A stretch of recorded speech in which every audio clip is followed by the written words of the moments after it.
22 તારીખ સુધીમાં દરેક ખેડૂત ભાઈએ પોતપોતાના કામો કરી દેવા અને જે કઈ સાચવવાનું હોય ને એ સાચવી લેવું, કેમ કે સાવચેતી રાખવાની જરૂર છે. વાવાઝોડું બનશે, અરબ સાગરમાં કોઈ સાયક્લોન હોય તો આખું ગુજરાત છે અરબ સાગર કાંઠે જ આવેલું છે, એટલે ચોક્કસ. તો જય હિન્દ દોસ્તો. તો હવે હું તમને જણાવવા જઈ રહ્યો છું કે આજે શક્તિ નામનું વાવાઝોડું છે, ખૂંખાર નામનું વાવાઝોડું જે છે તે શું ગુજરાતમાં એન્ટર થશે કે નહીં તે હું તમને જણાવવા જઈ રહ્યો છું. અને અંદર એન્ટર થશે તો શું થશે, શું નુકસાન થશે, શું થઈ શકે છે, બરોબર, શું કેટલા લોકો સુધી આમ ગંભીર હાલત પહોંચી શકે છે. તો પ્લીઝ તે જાણવું હોય તો પ્લીઝ તમે જો મારી ચેનલમાં નવા હોય તો પ્લીઝ સબસ્ક્રાઇબ કરીને ઓલ નોટિફિકેશન પ્રેસ કરી દેજો, બરોબર, જેનાથી અપ ટુ ડેટ મારી ઇન્ફોર્મેશન તમારી સુધી પહોંચતી રહે, બરોબર. તો હવે શરૂ કરીએ કે ભાઈ શું આ વાવાઝોડું જે છે એ ગુજરાતમાં એન્ટર થઈ શકે છે કે નહીં, બરોબર. તો હવે હું તમને જણાવું કે ભાઈ 21, 22, 23, 24, 25 ને 26 ના લઈને રોજ જેમ કે જે અરબ સાગરમાં બની રહ્યું છે, બરોબર, હાલમાં ત્યાં શું કહેવાય થોડું હજુ બની રહ્યું છે, પરંતુ 24, 25, 26 ને લઈને રોજ જેમ કે એ મોટું થઈ રહ્યું છે અને એકદમ ગુજરાતને નજીક આવતું જણાય છે, બરોબર. તો શું એ એન્ટર થશે કે નહીં થાય, બરોબર. હવે હું તમને એ જણાવું છું, મેઇન ટોપિક એ જે છે કે ભાઈ એન્ટર થઈ ગયું તો શું જાનહાનિ પહોંચી શકે છે અને શું તકલીફ થઈ શકે છે અને પ્રાણી પશુ જેમ કે વૃક્ષો, બિલ્ડિંગો વગેરે વગેરે લઈને કેટલું નુકસાન થઈ શકે છે એ જાણવાનું રહેશે આપણે, બરોબર. તો હવે હું તમને જણાવી દઉં કે ભાઈ જેમ કે નેક્સ્ટ ટાઈમ જે વાવાઝોડું આવ્યું હતું એ બિપોરજોય વાવાઝોડું હતું, બરોબર, એ તો તમને ખ્યાલ છે. અને તે કંઈક ભગવાનની દયાથી જે દ્વારકા પહોંચીને પાછું રિટર્ન વયું ગયું હતું, બરોબર. તો તેમજ ભાઈ આ જે વાવાઝોડું આવી રહ્યું છે જો એ કદાચ ગુજરાતની અંદર એન્ટર થઈ ગયું તો તબાહી મચવાની શક્યતા પૂરી છે, બરોબર. અને બીજું જેમ કે ભાઈ જો પાછું વહી ગયું તો વાત સારી છે, બરોબર. જો રિટર્ન વહી ગયું પાછું અને સમુદ્રમાં સમાઈ ગયું તો આપણા માટે આપણા નસીબ સારા કહેવાશે, બરોબર. અને જો અંદર એન્ટર થયું તો તબાહી મચવાની સંભાવના છે. જેમ કે નેક્સ્ટ ટાઈમ જે નુકસાન થયું તો એનાથી બમણું નુકસાન થવાની શક્યતા છે. જી હા ગાઈઝ, બિલકુલ તમે સાચું સાંભળ્યું છે.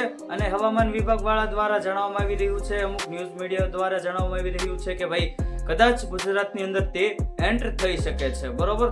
અને આપણી એક જ ભગવાનની દુઆ રહેશે કે ભાઈ ગુજરાતની અંદર એન્ટર ન થવું જોઈએ, બરોબર. એમાં આપણું બધું સૌની સહમતિ રહેશે, બરોબર. તો ભગવાનને એક જ પ્રાર્થના આપણે કરીશું કે ભાઈ ગુજરાતની અંદર એન્ટર ન થાય. અને જો એન્ટર થઈ ગયું ગાઈઝ તો મેં તમને કીધું એમ આગ, પવન, પાણીનો ભરોસો આપણે કોઈ દી કરી શકીએ નહીં, કેમ કે નેચરલ વસ્તુ છે, કુદરતી વસ્તુ છે, એ તો તમને ખ્યાલ છે. કુદરત જે કરે એ સાચું, અને કુદરતી વસ્તુની કોઈ પણ પ્રકારની આપણે શું કહે વિશ્વાસ ન કરી શકાય એવું કહી શકાય, બરોબર. એ તો તમને ખ્યાલ છે, બરોબર.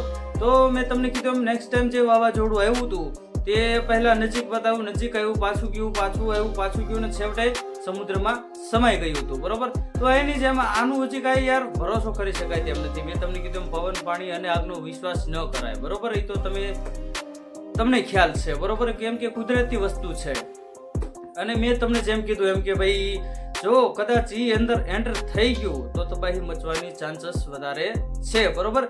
તેમ છતાંય આપણે છે ને ગાઈઝ જેમ કે આપણે ભાઈ એવું આપણે વહેમમાં ન રહેવું કે ભાઈ નહીં આવે ચાલ્યું જશે. આપણે છે ને આપણી સાવધાનીમાં રહેવાનું, આપણે આપણી તૈયારીમાં રહેવાનું. જેમ કે કોઈ પણ લોકોના ખેતરોમાં હજુ પાક પડ્યા હોય તો લઈ લેવાના, બરોબર, જેનાથી કોઈ જાનહાનિ ન પહોંચે, કોઈ નુકસાન ન થાય, બરોબર. તો ખેડૂત મિત્રોને કોઈ જાતની પ્રકારની લોસ ન થાય, એટલે ખેતીમાં ખોટ ન આવે, બરોબર, મારું કહેવું છે.